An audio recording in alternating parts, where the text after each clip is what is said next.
Alhamdulillahirrahmanirrahim. Allahumma salli wa sallim ala sayyidina Muhammad Rasulillahil Karim wa ala alihi wa ashabihi wa atba'ihi ila yaumin azim. Amma ba'du.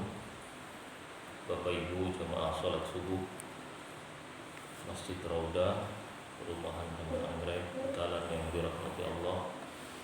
Alhamdulillah pada pagi atau subuh hari ini kita diberikan keafiatan oleh Allah untuk menunaikan salat paling utama dalam Islam secara berjamaah pula, yang kemudian kita rangkaikan dengan ibadah utama juga dalam Islam, yaitu sebuah taklim atau mempelajari apa-apa yang kaitannya dengan ibadah atau dalam hal ini hukum Islam, yang insya Allah pada kesempatan subuh ini kita akan meneruskan kaitan-kaitannya secara terperinci seputar sholat yang kita laksanakan setiap hari.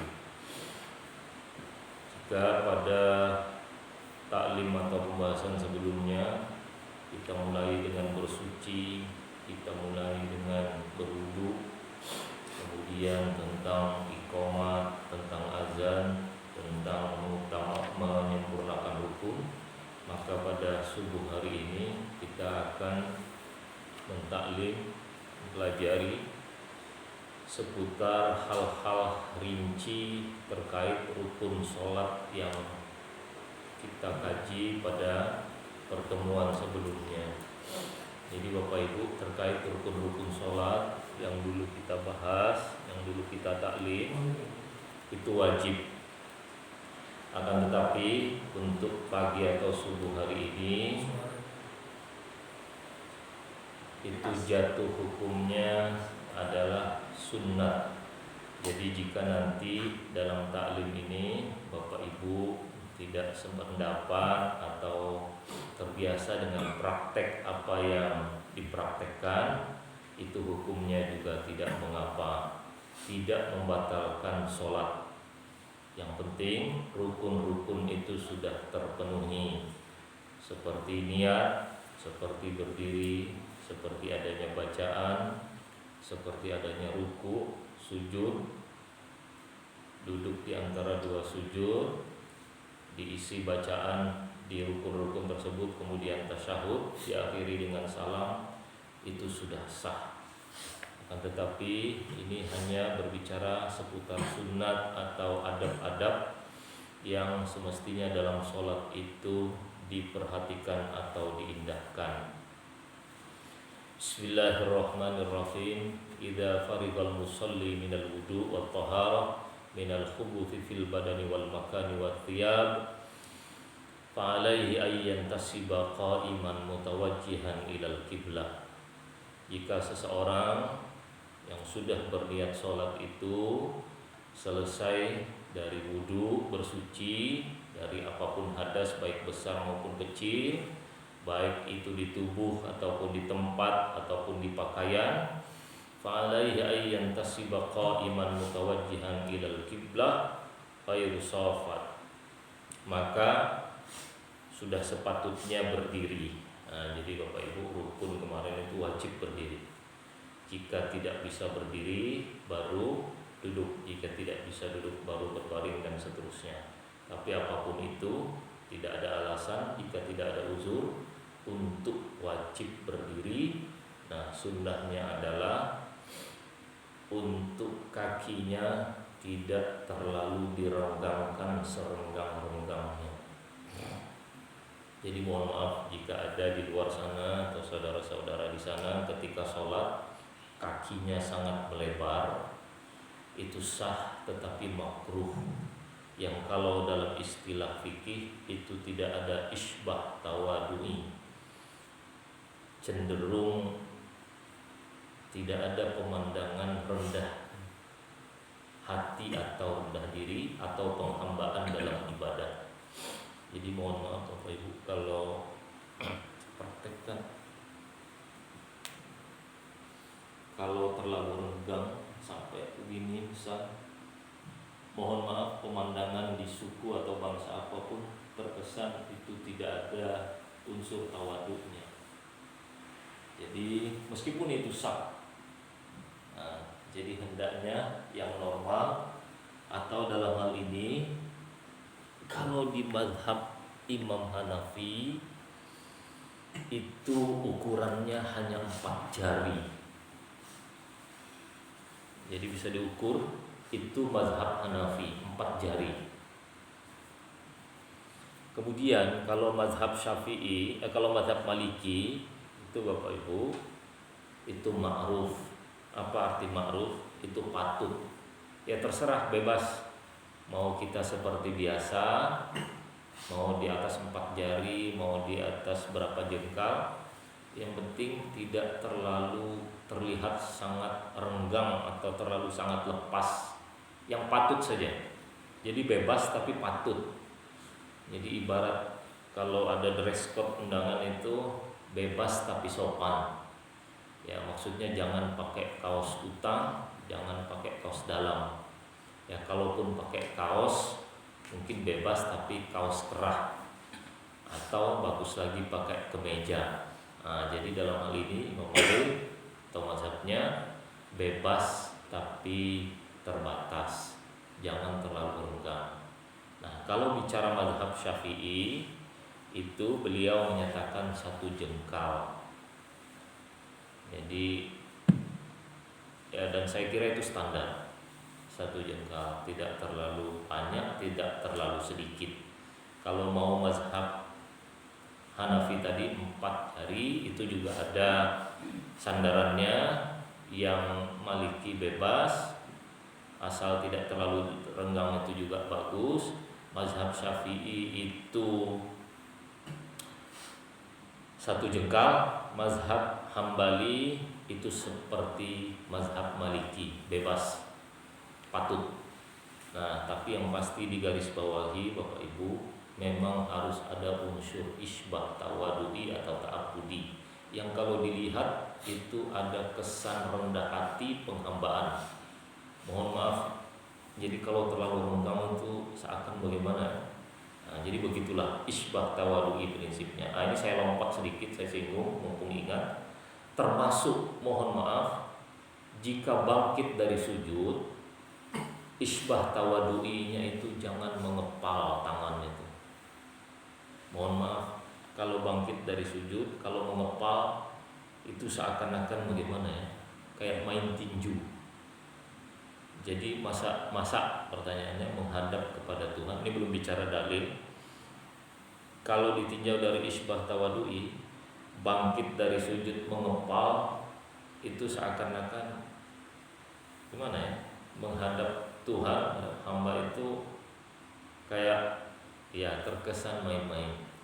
Jadi tunjukkanlah penghambaan. Saya lompat juga sedikit. Dengan jari itu nanti mau merapat bebas, mau terbuka jarinya bebas. Yang pasti prinsipnya itu menghadap kiblat semua jari-jari ini Bapak Ibu. Dan telapak tangan itu menapak ke tanah atau ke tempat sujud. Jadi kalau mengepal itu sekali lagi kesan isbah tawadhu'i ta'abudinya hampir tidak ada. Dan jika dilihat pun terasa bagaimana begitu, kurang. Kalau bicara dalil, seluruh mazhab baik Hanafi, Maliki, Syafi'i, Hambali tidak ada dalil yang menyatakan mengepal. Memang ada ulama-ulama yang saya tidak bisa sebut, tetapi banyak juga ulama mengkritik bahwasanya itu disandarkan pada hadis-hadis yang kurang kuat. Kalaupun sahih atau kuat, ini bicara lagi, kalaupun sahih atau kuat, sekali lagi isbah tawadhu'i ta'abudinya itu terlihat kurang. Jadi untuk menghindarkan dari sesuatu yang menjadi kurang atau perdebatan, jadi lebih baik yang normal atau netral, tidak mengepalkan tangan, seperti biasa saja. Ya kalau mau sesekali mungkin boleh, karena itu pun tidak membatalkan sholat.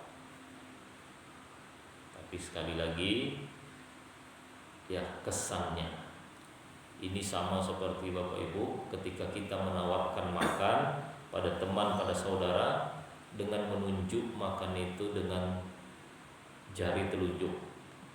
Makan. Sah, dipersilakan, tapi kesannya beda dengan mungkin jempol atau bahkan 5 jari. Monggo. Kalimatnya boleh jadi sama, monggo, tapi telunjuknya monggo. Kesannya sama tadi, bangkit dari sujud, membuka jari semua sah, mengepal juga sah. Tapi ilustrasinya seperti telunjuk dan jempol atau membuka tangan ketika menyilakkan makanan. Mutawajjihan ilal kiblah, sudah pasti menghadap kiblat.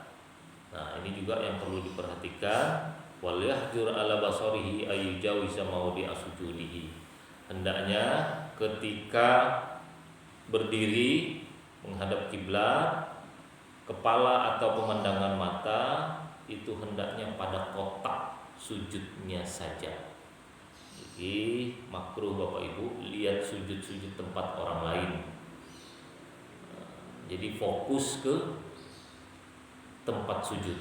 Sahkah Pak ketika kita mata ke sana kemari? Sah. Tetapi sekali lagi kurang penghambaan dan kurang akan fokus pada sholat itu sendiri. Jadi yang dikehendaki adalah menghadap ke tempat sujud sendiri. Bagaimana pula yang ketika sholat itu mata atau kepalanya ke atas, itu sangat dimakruhkan sekali. Masih sah, tapi sangat dimakruhkan sekali. Nah, kalau tadi hukumnya makruh, lihat tempat sujud orang, yang ini sangat dimakruhkan sekali. Karena pertanyaannya, kok bisa sholat itu kepala ke sana kemari ke atas? Nah, jadi tidak diperkenankan atau dalam hal ini dimakruhkan sangat sekali. Wal yadum hadal qiyam kadzalika ila ruku, dan hendaknya ketika posisi berdiri tadi tetap standby, tetap stay sampai ruku, sampai mau pindah ruku. Jadi fokus di situ saja. Jadi misal apakah setelah selesai Fatihah atau apa boleh bebas, tidak, sampai mau ruku tetap begitu pemandangannya. Tsumma yanwi ada as-shalah biqalbihi. Nah, kemudian sudah itu, jadi Bapak Ibu sudah siap berdiri dan mau lihat sujud apa? Nah, itu betul-betul memang diniatkan. Nah, itu rukun yang dulu kita bahas. Wa yarfa'u yadayhi muqbilan bikaffaihi ilal qiblah. Nah, jadi ketika membuka takbir bebas Bapak Ibu, saya serahkan mau begini, mau begini, mau begini. Yang pasti adalah ini terbuka semua, telapak tangan ini menghadap kiblat. Nah, jadi jangan digenggam. Sekali lagi seperti orang tinju, buka saja senormalnya, netral, menghadap kiblat, seluruh telapak tangan. Wa yabsutul asabi wa la yaqbiduha, membuka semua jari-jari dan tidak menggenggamnya. Ini saya lompat-lompat sampai tasahud masalahnya ini nanti. Jadi saya lompat-lompat karena waktu.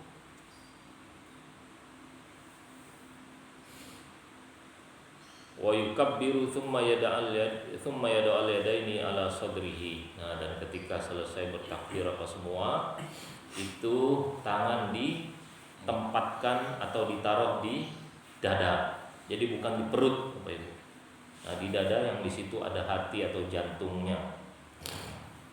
Nah, jadi boleh di tengah, boleh ke pinggir kiri. Yang pasti bukan pinggir kanan, karena letak jantung atau hati bukan di situ. Dan yang pasti bukan di perut, apalagi sampai di bawah perut. Jadi yang normal atau netral pemandangannya di dada. Wa yada'ul yumna 'alal yusra, dan menaruh tangan yang kanan itu di atas tangan yang kiri. Nah, jangan dibalik-balik. Kemudian saya lompat, tsumma yabtadi'u bidua istiftitah, dan hendaknya ini kesunahan juga ketika kita sudah selesai bertakbir, taruh tangan di atas dada. Sudah, untuk mengisi bacaan itu hendaknya dibaca dulu bacaan iftitah. Saya kira Bapak Ibu hafal semua. Allahu akbar kabira, alhamdulillahi katsira, subhanallahi bukratan wa asila. Ada ini wajah tuh, ada langsung wajah tuh, bebas. Karena sekali lagi ini hukumnya sunnah, mau ditinggal juga tidak mengapa. Tetapi sayang kalau ada waktu, misal sholat sendiri atau berjamaah masih luas waktunya, dibaca. Karenanya imam itu biasa memberi kesempatan kosong waktunya setelah takbir, sebelum dia membaca Fatihah, monggo itu dibaca doa iftitah. Inna sholati wa nusuki wa mahyaya wa mamati lillahi rabbil alamin la syarika lahu bidzalika umirtu ana minal muslimin.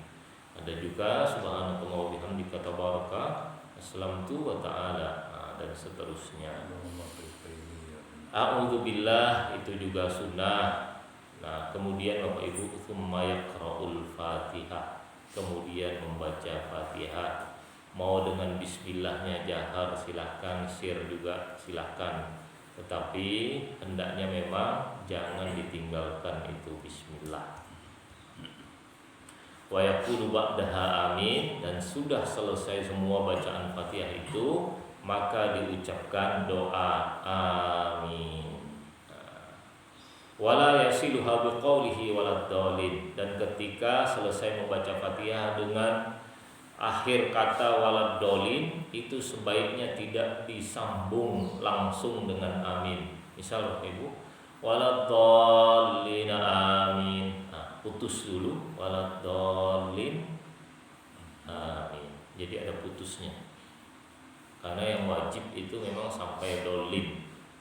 Amin itu hanya sunnah. Dan kalau bisa memang berbarengan semuanya, seluruh jamaah, imam atau makmum.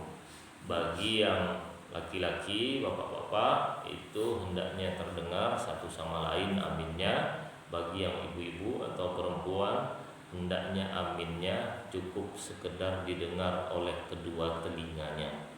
Tidak perlu terlalu diperdengarkan ke yang lain-lain.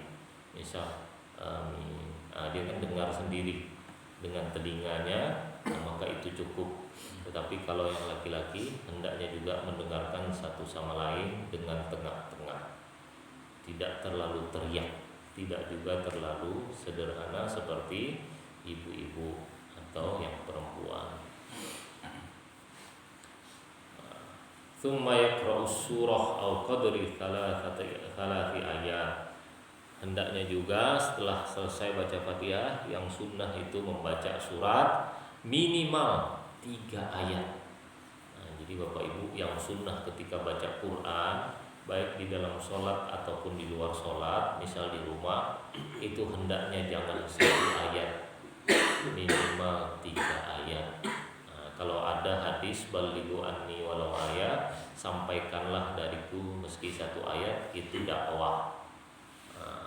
Tetapi kalau tartil, kalau ngaji, kalau tilawah, itu minimal 3 ayat. Masa dalam sholat atau baca Quran bismillahirrahmanirrahim, Yasin, Allah Akbar.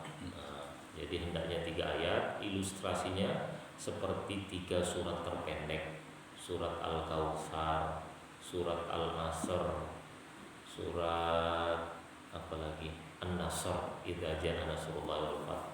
Itu minimal 3 ayat. Wal asri 3 ayat, Al-Kautsar 3 ayat, An-Nasr 3 ayat, minimal 3 ayat. Wala yasilu akhir surah bi takbiratil hawi, dan janganlah menyambung akhir surat bacaan itu tadi dengan takbir untuk pindah ke posisi berikutnya. Contoh, fasholli li rabbika wanhar inna syani'aka huwal abtar, Allahu akbar. Ada putus seperti yang kita kaji, kita singgung pada taklim sebelumnya. Ada tumak ninah, minimal ala qadri tasbih, minimal seukuran bacaan subhanallah. Jadi Bapak Ibu ada tumak ninah sekali lagi untuk setiap dan seluruh perpindahan rukun-rukun itu hendaknya ada kadar ucapan subhanallah baru pindah ke persneling atau gigi berikutnya. Jadi jangan sholli ala rabbika inna syani'aka Allahu akbar. Putus dulu. Subhanallah dalam hati saja. Subhanallah. Allahu akbar. Subhana rabbiyal azim wa bihamdi. Mau subhana rabbiyal azim juga boleh. Sekali juga boleh, tapi sunnahnya 3 kali. Nah setelah 3 kali putus, bacalah di hati kira-kira subhanallah, baru sami Allahu liman hamidah. Nah, nanti saat sujud, saat ruku. Wa yaqra'u fis subhi, dan ketika sholat subuh itu membaca minas suwarit tual. Hendaknya sunnahnya membaca surat-surat yang agak panjang.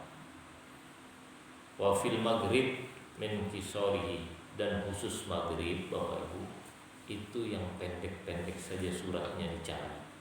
Nah, jangan yang panjang-panjang. Nah, ini bicara sunnah. Sekali lagi surat apapun monggo, tetapi yang bijaksana adalah yang subuh itu panjang, karena sebentar sekali sholat subuh itu 2 rakaat. Kalau maghrib memang dipendekkan karena boleh jadi banyak orang lelah di situ.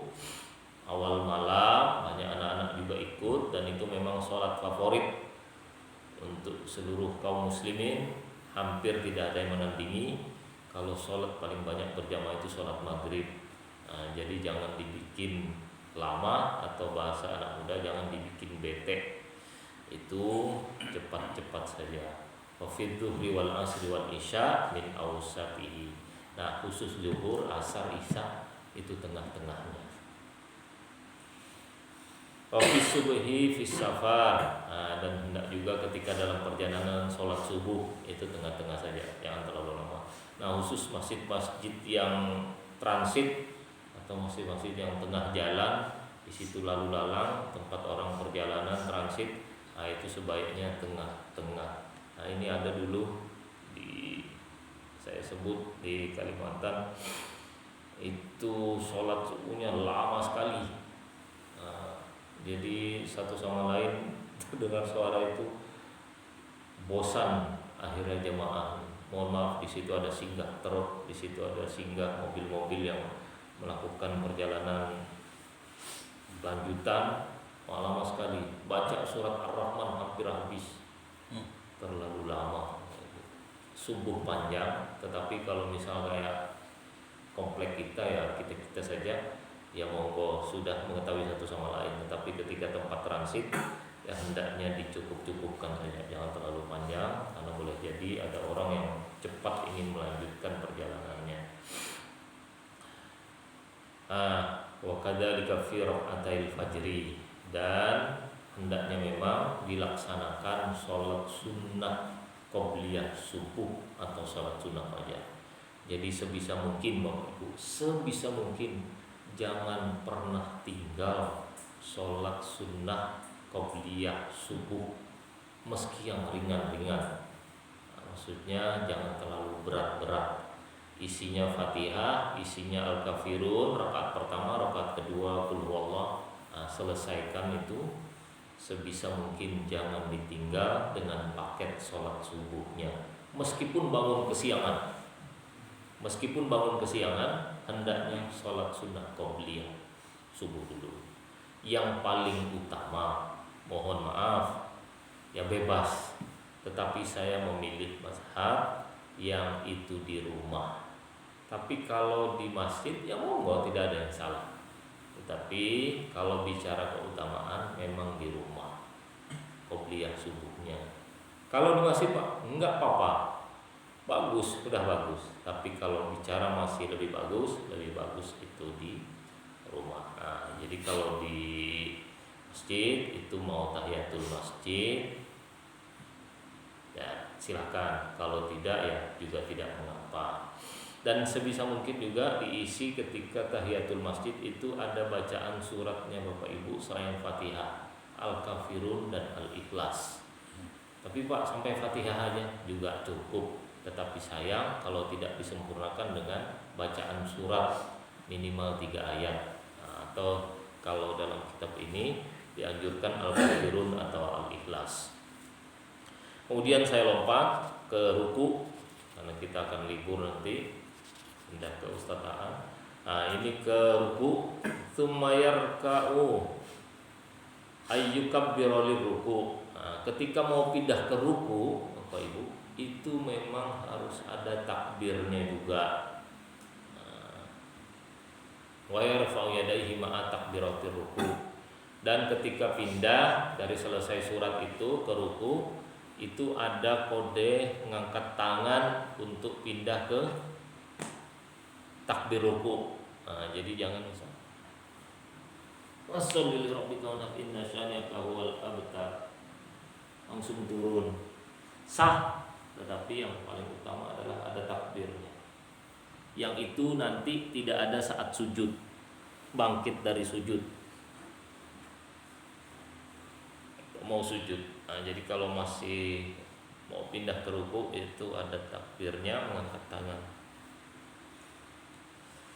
Wa ayyamudahu takbir ila tamamir ruku, dan hendaknya takbirnya dipanjangkan sampai betul-betul on pada posisi ruku.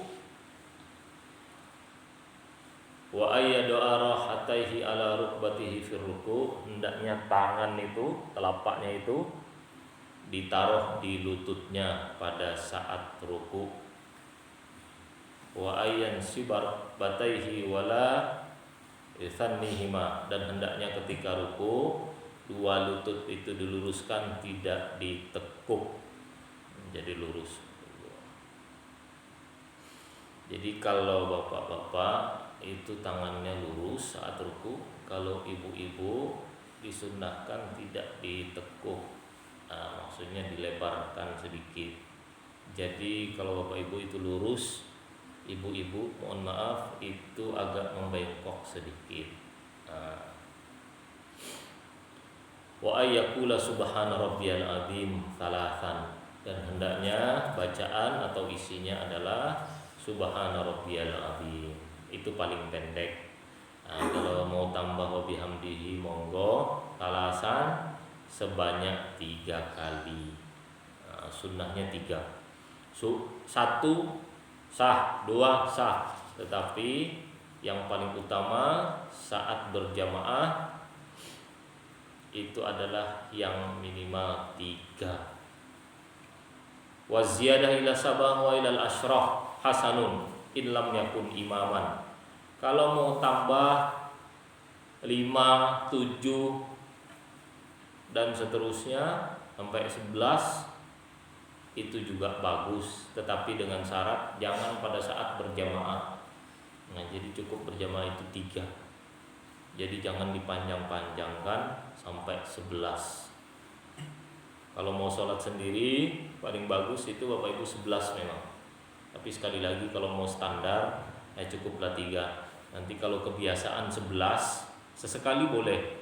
Karena kalau kebiasaan 11 nanti saat memimpin jamaah akhirnya kebiasaan 11 kelamaan orang nunggu. Jadi sederhana saja. Wa yaqulu sami Allahu liman hamidah. Jadi ketika sudah selesai bacalah sami Allahu liman hamidah wa yatma'innu fil iktidal, dan hendaknya sekali lagi ketika iktidal itu ada tumakninah. Sami Allahu liman hamidah. Bacalah di hati subhanallah. Ada bacaannya kan? Rabbana walakal hamdu dan seterusnya itu. Kalau tidak baca juga tidak mengapa, langsung takbir ke bawah. Saya lompat ke sujud. Tsumma yuhawi ila sujud mukabbiran. Nah, ketika hendak sujud itu juga bertakbir. Fayada'u rukbatayhi 'alal ard, dan hendaknya lutut itu ditaruh di tanah atau di tempat kita sholat. 'Alal ard ini terjemahannya sebetulnya bumi. Nah, jadi Bapak Ibu, untuk turun ke tempat sujud setelah ruku itu ada dua cara. Dua-duanya sah, dua-duanya ada dalil. Tapi yang lebih utama adalah lutut duluan baru tangan. Tetapi yang tangan duluan itu juga ada dalilnya. Jadi jangan dipersalahkan Bapak Ibu. Mau lutut duluan itu yang sehat. Tetapi bagi yang uzur atau kurang sehat atau seperti orang-orang tua, itu monggo tangan duluan. Karena mungkin lutut sudah bermasalah, ya silahkan tangan duluan. Atau lagi pegal atau lagi apa, lagi cedera, tangan duluan lebih utama. Jadi saat posisi normal netral itu lutut duluan. Tetapi ketika ada uzur, itu adalah tangan duluan yang lebih utama. Jadi dua-duanya sah. Gimana Pak? Yang penting juga ini duluan. Yang penting jangan dahi atau jidatnya duluan. Itu sudah bid'ah, hancur lagi nanti anunya pada rusak. Jadi lutut duluan atau tangan duluan, bukan wajah duluan.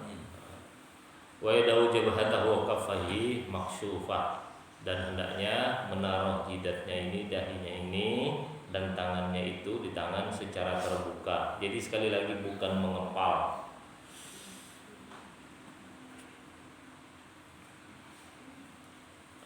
Kemudian saya lompat ke tasyahud. Tapi ini sekali lagi Bapak Ibu, pada saat sujud bangkit itu, ini ada dalilnya, idza tamada biyadaihi ja'ala batni kaffaihi wa butuni asabi fil ardi. Hadis Imam Bukhari ini, jika bangkit dari sujud, nah ini sahih sekali, terbuka tangan-tangan itu dan jarinya menghadap kiblat di atas tanah. Jadi sekali lagi, hendaknya jangan mengepal. Sesekali boleh, mungkin mau mengikuti ulama itu, tetapi mazhab seluruhnya itu justru membuka atau memaparkan tangan menuju kiblat. Terakhir at-tasyahud, tsumma yatasyahhad fi rakaati tsaniyah at-tasyahhudul awal. Kemudian tasyahud yang letaknya itu pada rakaat kedua. Adakah tasyahud rakaat pertama? Ada. Satu-satunya itu pada sholat witir. Ini Bapak Ibu, bicara sholat witir itu paketnya sebetulnya dengan qobliyah subuh. Bagaimanapun di perjalanan, apalagi di rumah, hendaknya yang sunnah jangan sekali ditinggalkan. Itu sebisa mungkin adalah qobliyah subuh dan witir minimal 1 rakaat. Mungkin bisa jadi tertinggal sholat tahajud karena kesiangan, bisa juga karena kesibukan duha juga tertinggal. Tetapi sebisa mungkin qobliyah subuh atau witir itu minimal 1 rakaat setelah isya atau setelah tahajud sebelum subuh. Itu dilakukan meskipun dalam perjalanan. Tsumma yusalli ala Rasulillah sallallahu alaihi wasallam wa ala alihi wa yadahu yumna ala fakhdihi yumna. Bacaan tasahud itu, ya sholawat itu atau ayatul mubarakatuh sholawatut thayyibatulillah, ditaruh tangannya itu di atas paha. Ini ada tata cara Bapak Ibu. Kalau Imam Hanafi itu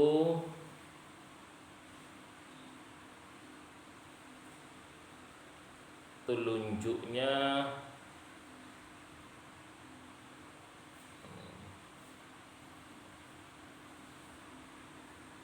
menunjuk saat illallah kemudian turun.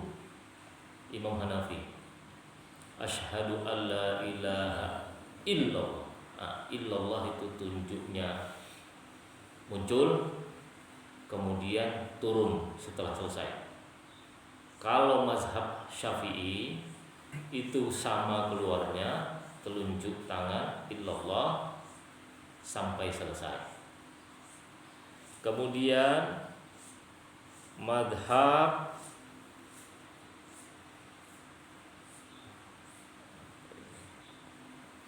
Hanbali itu kelingking dengan jari manis itu merapat, kemudian jari tengah dengan jempol itu melingkar. Nah, kemudian menunjuk saat bacaan Allah dan tanpa gerak. Kalau Maliki, mazhab Maliki munculnya illallah sama dimulainya, tapi gerak sampai selesai dari kanan ke kiri. Nah, jadi jangan iseng ketika ada saudara-saudara yang mengucap atau berkata pada saudara lainnya, apa itu tangannya putar-putar itu? Itu ada dalilnya. Mazhab Maliki dari muncul illallah sampai selesai.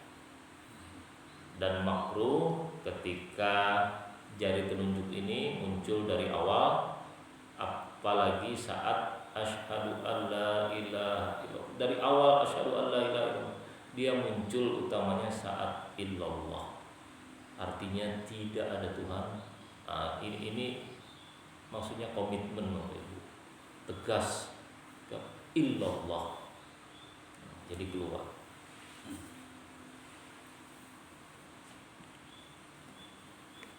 Tsumma yaqulu assalamualaikum warahmatullah. Nah, sunnahnya itu cuma sampai warahmatullah. Tapi kalau mau wabarakatuh sesekali juga boleh. Itu yang sunnah assalamualaikum warahmatullah. Mau yang pendek juga assalamualaikum juga silakan. Nah, beda. Jadi kalau dalam sholat Bapak Ibu, yang paling utama justru bukan sampai wabarakatuh, sampai warahmatullah. Nah, jadi sekali lagi semua itu ada ilmunya. Tapi kalau biasa ketemu ya sampai habis. Tapi kalau assalamualaikum juga tidak mengapa. Karena khusus di luar itu assalamualaikum pahalanya 10, warahmatullah 20 sampai habis 30. Jadi kalau dalam WA itu ASS tidak ada pahalanya. Kalau mau pahala assalamualaikum 10, 20 warahmatullah sampai habis wabarakatuh 30. ASS itu Bapak Ibu kalau diketik saja di Google Translate atau buka kamus itu artinya jelek. Mohon maaf itu bokong kalau dalam bahasa Inggris. Nah, kalau dalam doa tidak ada artinya. Jadi minimal assalamualaikum Pak, assalamualaikum Mas. Saat sholat beda lagi. Jadi yang paling sering dikerjakan oleh Nabi itu adalah assalamualaikum warahmatullah. Wa yaltafitu yaminan bihaitu yadahul aiman wa shimalan. Nah, ketika salam itu assalamualaikum warahmatullah, hendaknya yang dilihat adalah pipi kita sendiri. Itu terlihat itu mata kalau menengok ke kanan dan ke kiri. Jangan lihat wajah orang. Muka orang dilihatnya. Assalamualaikum warahmatullahi. Terlalu lebar, cukup sampai ke pipi atau lihat ke pundak sebelah kanan, lihat ke kiri. Saya sempat bikin status. Yang dilihat itu kawannya, mukanya. Jadi saling berpandangan akhirnya. Akhirnya ketawa. Berjamaah. Iya anak-anak. Tawa, senyum akhirnya. Wajah ketemu wajah. Mau terakhir juga katanya. Enggak apa-apa lah. Ya karena memang Bapak Ibu ketika sudah terakhir itu sunnah. Tidak salam pun sebetulnya di kiri itu nggak apa-apa. Yang paling rukun itu salam itu taslim itu saat yang pertama. Assalamualaikum warahmatullah. Jadi kalau dia mau lari setelah itu boleh. Nah, makanya ada kan ketika imam itu assalamualaikum warahmatullah, ada makmum yang langsung bangkit. Tidak menunggu sampai selesai salam kedua, karena itu sudah sah. Jadi ketika ditutup dengan salam pertama itu sudah selesai tata cara sholat. Jadi sekali lagi hendaknya lihat pipi kanan sendiri, lihat pipi kiri sendiri. Nah, jadi mata ini jangan kesana kemari melihat muka atau wajah orang.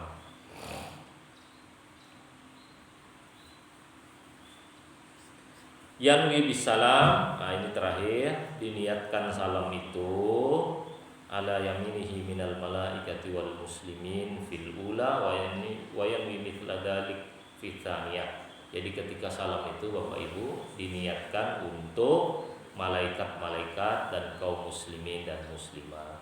Demikian taklim atau pengajian kita untuk subuh hari ini. Selesai sudah, saya lompat sengaja, selesai sudah bacaan-bacaan, rukun-rukun, rinci-rinci seputar sholat yang kita laksanakan. Nah, nanti bicara lagi pada pertemuan berikutnya itu tentang amaliyah batin saat sholat, misal khusyuk, misal fokus. Nah, ini yang zahir-zahir saja dulu. Saya kira begitu Bapak Ibu. Aku qouli hadza astaghfirullahaladzim li wa lakum. Wassalamualaikum warahmatullahi wabarakatuh.